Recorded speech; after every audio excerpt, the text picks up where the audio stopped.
Hello everybody and welcome back to my channel. In today's video I'll be trying to finish this sketchbook by painting a couple of paintings using only my acrylic gouache. I want to use the dry brush technique, so using very little water to add to the paint and achieve beautiful dry brush effects. So I'll be using some old brushes to really scratch the paint around and into the page. So here I am with all of my not that fancy brushes. I have my really high quality brushes that I mostly use for watercolors in a separate jar. And here I basically collect all of my other brushes, which are medium quality to really cheap, old, messed up brushes. And this is all my Turner acrylic gouache that you see over here. Now you can already tell that I only have a limited palette, but I already know I'm still not going to use all of them. And so I'm just looking at the photos I want to use for my paintings and picking out all of the paints that I think I'm going to need. So as you can see, those are mostly autumnal colors, all types of warm yellows, oranges and browns. A couple of greens, but only three, I think, in three different values. A really bright olive, a medium olive and a very dark green. And then two blues for the sky, one lighter one and one ultramarine. The sketchbook I want to finish is this Strathmore mixed media sketchbook. It's the first time I'm using it and I really enjoyed this. I think it has absolutely great paper. And while it's not cheap, it's not that expensive either. And so as opposed to my other fancier sketchbooks, somehow I wasn't so afraid to paint in this one. And as you can see, I basically have two full spreads and the last page left over. And I'm gonna try to fill those today. And now I am just putting some paint on my palette. It's one of those tear-off palettes with, sheets of paper. The sheets have kind of a plastic coating. And I do like to use it sometimes for things like acrylic paint and acrylic gouache that you can't wipe off later with water. And so I'm just looking at the first reference photo and picking out all the colors that I know I'm definitely gonna use for it. And I'm putting those on the palette in roughly color wheel order. So the yellows and greens at the bottom, and the blues on the left, and everything that's more red and orange and brown at the top and the right. If you want to know any specific color, you can just drop a comment below and I will look it up for you. So I just start with a very rough sketch using some beige paint that obviously will just blend into the background later. And then I basically just tackle section by section. Of course, I'm gonna do background elements like the path and the trees in the back first. And then the foreground elements like the trees on the right or the figures walking on the path I will add later. So some of the sections, if they're uniform, I just basically block in the color. That's why I started with that, with this green paint for those patches of grass where I know there's not really any variety. I'm just gonna color them in and then leave them as they are. But then next I wanted to do this path. And this was of course going to be a lot more difficult because of all of these shadows that we have here. And for me, this is one of the most beautiful things of the reference photo. But I didn't really have a plan on how to approach these shadows. And so I just did it intuitively. I first just put down some paint for the path. In this case also, as you can see, I actually did use quite a bit of water. And then I just added some brown scribbles. And then as I was doing this, I kind of felt like they were a bit too clearly defined.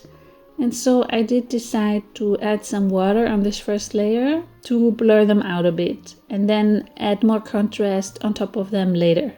So later you'll see that I will make some of the shadows darker and some areas where the light hits brighter. I'll show you in detail at the end of the video. So why am I actually painting in this way today? Well, I mean, I can't really tell you for sure. I just know that for the last week or so, I've just been thinking all the time about painting, and especially about painting with this dry brush technique. You know, sometimes I get really obsessed with an idea and I just can't rest until I've been able to make it come true. It doesn't have to be an artistic idea. Sometimes it could be a movie that pops into my head, something I've watched a long time ago, and then my brain just can't let it go until I watch this movie again. Recently, for instance, I've been thinking so much about The Truman Show and I just had to watch that movie again. Or sometimes it could be a certain type of drink or food. Like sometimes I get obsessed with chai latte, for instance. And then I just have to make it, and otherwise I can't stop thinking about it. Do you know what I'm talking about? Do you ever get this kind of cravings too? I hope it's not just me. So anyway, I was really craving to do a dry brush painting. But then, as I was planning to make this video, I was looking for reference photos on my computer. And I just couldn't find anything that really felt right for this technique. I was getting a little bit frustrated, and then I thought, okay, I'm just gonna sleep on it and figure it out the next day. And if necessary, I will just find some online. So I slept on it, and the next morning, of course, first things first, I went out with Nala for the morning walk. And it was just, again, one of those beautiful mornings. And when it's gorgeous like that, I can't help myself but to take pictures with my phone. And suddenly I realized this is perfect for this technique. Obviously, you could paint anything with it. But I think something organic, kind of landscapey works especially well for this. Because an organic shape can be kind of fuzzy and messy. You don't need, sharp edges and super strong colors. I mean, a tree already has all kind of variation. And it doesn't have sharp edges. So I was happy that my problem kind of solved itself. And I just took lots of pictures. And when I got home, I selected 4 that felt perfect for the remaining pages of my sketchbook. As I showed you in the beginning, I had 2 full spreads and 1 last page left in the sketchbook. And I chose 4 pictures because I thought it would be nice to fill 1 spread with 1 big one, so a horizontal landscape format picture. And the other spread to do 2 vertical ones, and of course on the last page as well. So I selected 4 pictures that were all from this walk. And of course I wanted them to be sort of cohesive, so we can see that they're part of a series. And also so I would be able to use the same color palette, but still have enough variation so it's not boring and you don't feel like you are painting the same thing over and over again. And I did stick to my selection, but I'm only gonna be showing you 3 of the paintings here, because the last one basically it's not quite finished yet. And I think if I'm honest, on the last one I'm gonna use some mixed media. So I did do a first layer with acrylic gouache, but I'm not quite happy with how it looks right now. And so I think instead of going over it with more acrylic gouache, I think I will use some pencils or something. And then I will show you the last page next week. I will do a sketchbook tour and maybe show you a bit of the process of the last painting. And I was even considering maybe painting the cover. Because I see people painting the covers of their sketchbooks quite often online. And I think it's such a cool idea. It's just a bit scary. It feels like there's a lot of pressure to make a good painting, of course. So I guess I've never dared to do it. But I think I might go for it. What do you think? Should we try to paint the cover of the sketchbook? Have you ever done it? For the second page, I first wanted to get in the shape of my dog Nala, basically just her silhouette. And then I filled in the shape with beige, and I started on the face. Now it took me a while to get it right, so don't worry, it will look pretty crazy in the intermediate stages. As you might know, I did a whole video, actually it was my very first YouTube video, about painting dogs and getting better at painting Nala. I still think that flat-faced dogs are particularly hard. The shape of the face is just really challenging, and then it obviously changes ever so slightly each time the dog's head turns a bit or tilts the head, and also depending on the perspective of the viewer. Now this picture was taken from the ground basically, so the eye level is below Nala's eye level, and that changes the entire face again. Another challenge is that the whole snout mouth area is so dark, but you can't just make it fully black. There's all these small tiny shadows and highlights that indicate where the mouth is and what the shape of the snout is. And if you don't add this, it just looks flat and wrong. So as you can see, I first got in this first draft of Nala and then I decided to leave it like that for now and start to add the background and the grass. So you may have noticed that there is a timer there on the top left side of the video.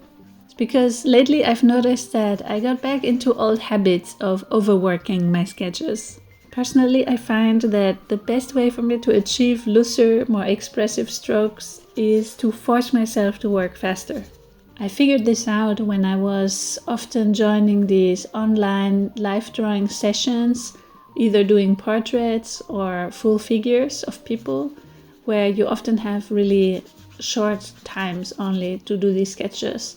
And I really noticed that I loved these sketches that I did under time pressure a lot more than the ones where I just gave myself all the time in the world. But this also means that I'm more used to using timers for sketches, where you don't have to fill the entire page, or where you can leave something unfinished. So I've never really used timers before when I did full paintings, and I definitely underestimated how long things would take. I think I always set the timers for the paintings I did in this video for 10 minutes at first, and then I would have to add 5 more minutes a couple of times each time I ran out of time.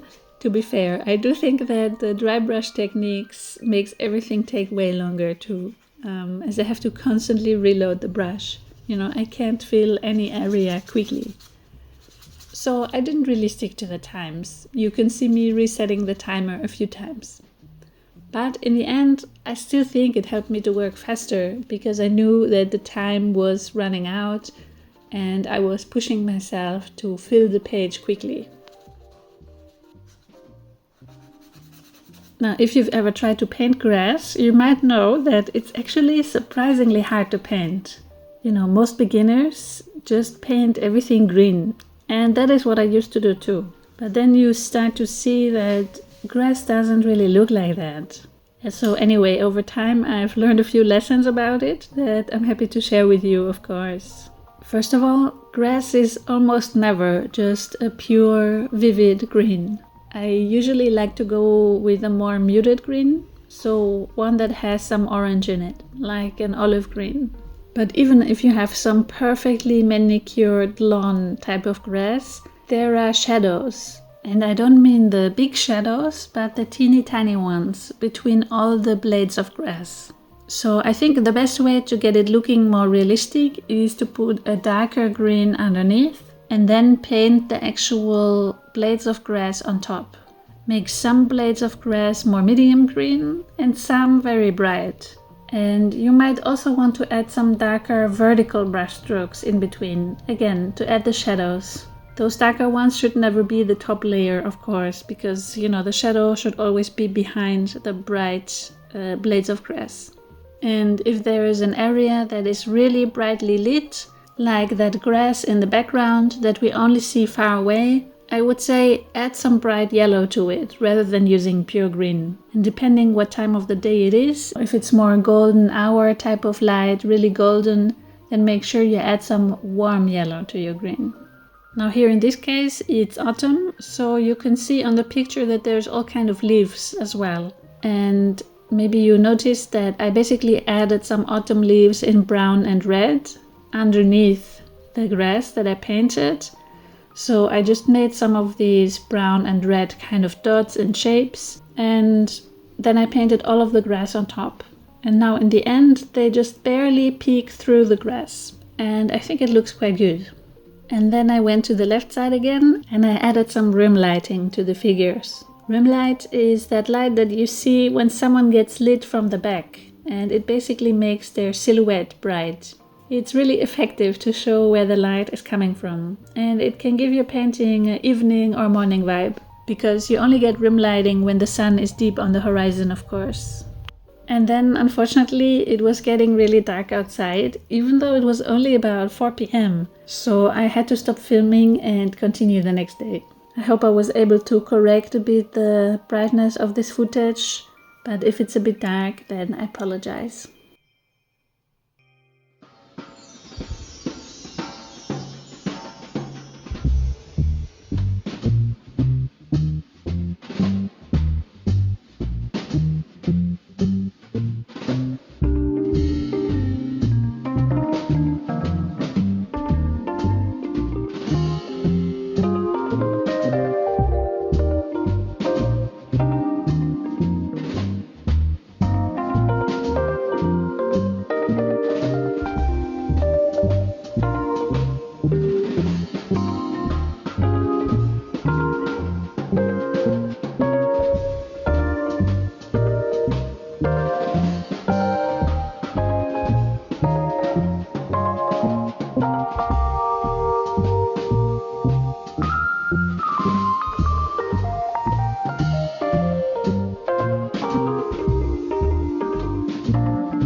For this next painting, which is the landscape format painting, I thought maybe I'm just gonna show you a time lapse instead of making all these many cuts.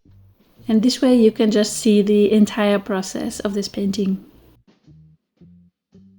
You know, since I started this YouTube channel, I've obviously been filming myself painting a lot. And it's been so interesting to watch. It has given me a whole new perspective. Obviously, normally you're just in the zone doing your thing and you don't really know what your process is. You're just doing it, but you don't analyze it and you don't look at it from the outside. So you also have no idea really what part of the process you spend how much time on. Doing the videos, I've noticed that I spend the majority of the time that I use for sketch or painting on the final details. And sometimes when I watch the process back, I realized that I should have stopped halfway through, or even after a third of the time sometimes. The painting or sketch is basically finished, and then I just fiddle around with every single detail or area. And I often think I make some parts worse rather than better. Or maybe not worse, but it makes everything tighter, you know. I end up losing the fresh nature of the initial brushstrokes or the initial lines. So if you're trying to improve your art, I would recommend filming your process and watching it back later at a faster speed. Not necessarily to share it with anyone, just to allow yourself to analyze your process. It's really very interesting. And so this is it. I'm gonna show you now lots of close-ups of all these beautiful dry brush textures. Now, I don't think these paintings are totally perfect, but I still really like them. Like, they really give me exactly this kind of vibe that this park is giving me these days with these autumnal colors. And I think they're gonna be a great memory for me to have of these morning walks in autumn with Nala. Apropos Nala, I think she does look pretty grumpy here, a bit more grumpy than in the original picture. But to be fair, she has a very grumpy face, and I think that's what makes her so cute.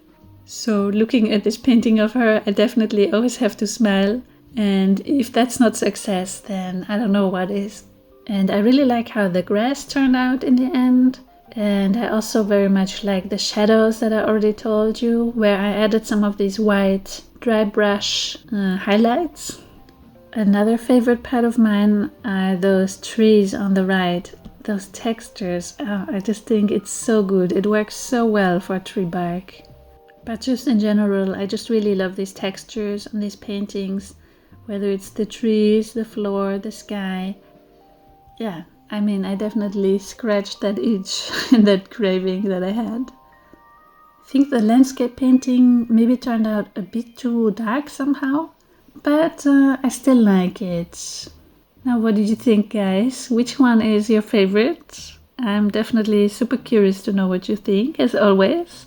Do you ever paint in this way, or are you feeling inspired to try it out? If you watched this video all the way until the end, thank you so much. Let me know what you think in the comments.